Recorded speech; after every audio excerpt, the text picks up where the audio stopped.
Something unthinkable just happened in Iran, and even the United States didn't expect this much, this fast. After 45 years of the Islamic Republic treating its nuclear program as an untouchable symbol of sovereignty and revolutionary achievement, Iran has reportedly agreed to surrender its enriched uranium stockpile. Let that sink in for a moment. The program that Iranian leaders have called a national right, that they have endured decades of sanctions to protect, that they have publicly vowed to never surrender under any circumstances, is being handed over.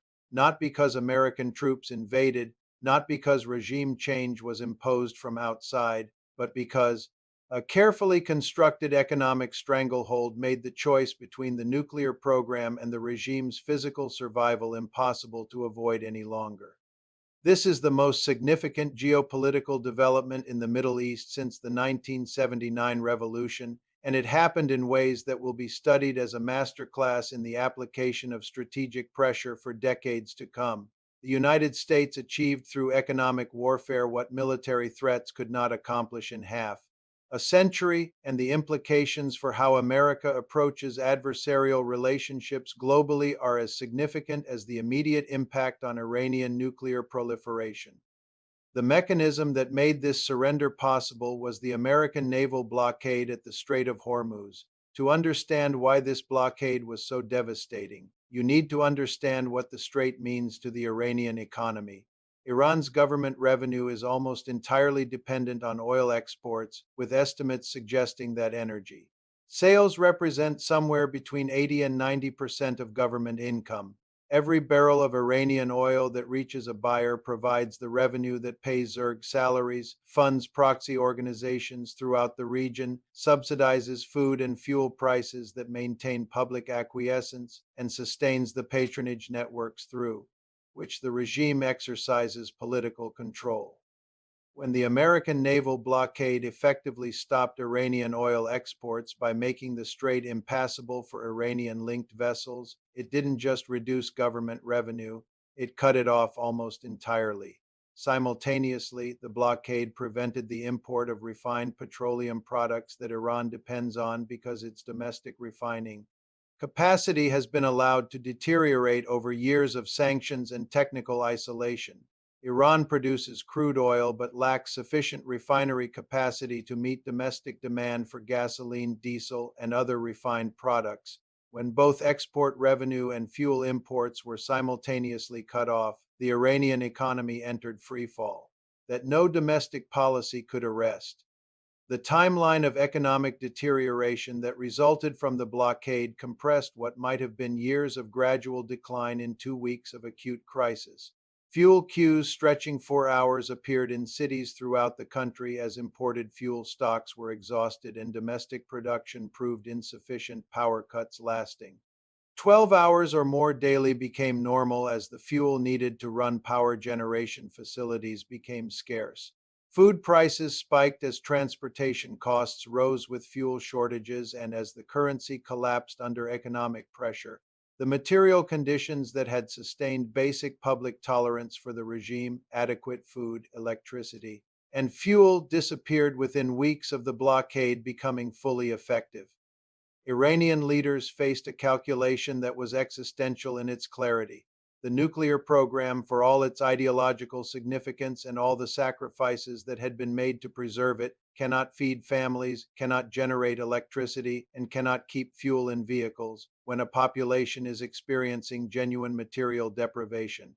And when that deprivation is directly attributable to international pressure over a specific program, the political calculus of maintaining that program changes fundamentally. The argument that the nuclear program represents national pride and sovereign rights becomes much harder to sustain when national pride cannot buy bread and sovereign rights cannot keep the lights on. The internal fractures within the Iranian regime that the blockade created and accelerated made the surrender decision both more necessary and more dangerous.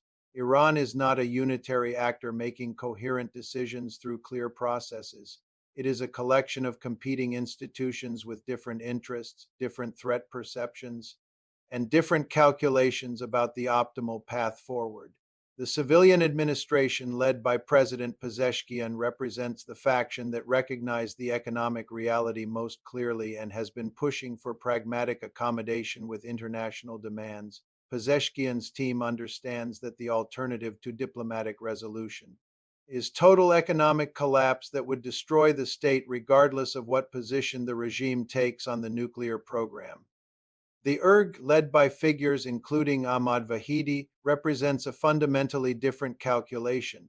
The Revolutionary Guards have accumulated an enormous economic empire over decades of regime favoritism, controlling substantial portions of the Iranian economy through front companies, construction firms, manufacturing operations, and financial institutions. The ERG's institutional interests are completely intertwined with the regime's survival, which means the Guards face what analysts describe as a binary choice between institutional suicide through compliance with American demands and escalation toward total regime destruction.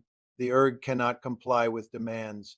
That would lead to a more open Iran with reduced Revolutionary Guard power, but it also cannot win a military confrontation with the forces arrayed against it. This ERG dilemma is what makes the current period so volatile, even as the uranium surrender represents progress toward resolution. An institution facing institutional suicide has incentives to take extreme actions that might seem irrational from outside the organization, but that makes sense from the perspective of organizational self-preservation.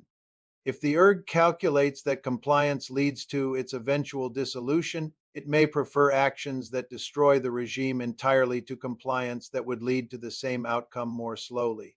This creates a window of maximum danger where progress toward resolution simultaneously increases the risk of desperate ERG actions that could derail any settlement. The uranium surrender, significant as it is, does not resolve the ERG question and may in some ways make it more acute. Surrendering the uranium stockpile removes the primary justification for the blockade and for international pressure, which would presumably lead to some relief from economic pressure. But economic pressure is precisely the mechanism that has been forcing ERG compliance with civilian government decisions. If relief from blockade reduces the economic desperation that has been the main argument for pragmatism within the regime, it potentially gives the ERG breathing room to reassert its institutional interests and to resist the further changes that a genuine settlement would require.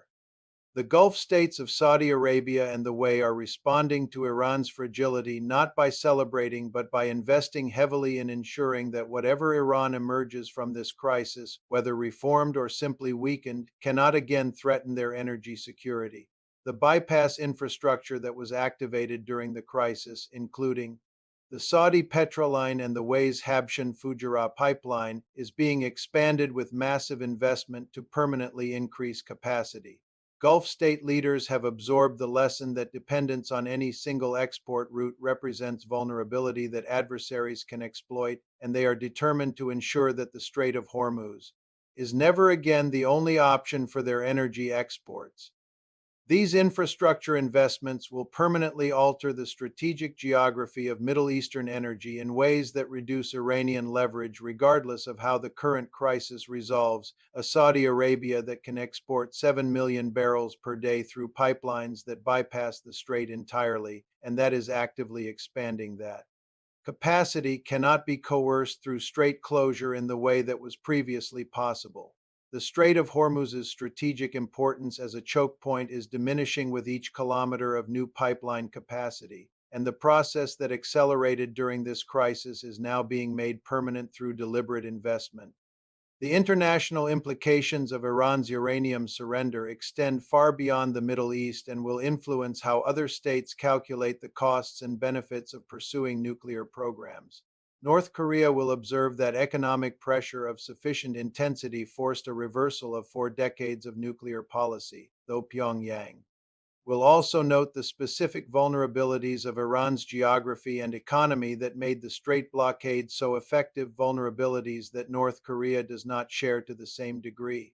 Other states considering nuclear hedging will observe both the effectiveness of sustained economic pressure and the cost that Iran paid for its nuclear program in terms of economic damage and political instability. For the United States, the achievement of forcing Iran's uranium surrender without ground invasion represents validation of a strategic approach that combines military presence with economic pressure and with patience for the internal dynamics of targeted states to create the conditions for policy change.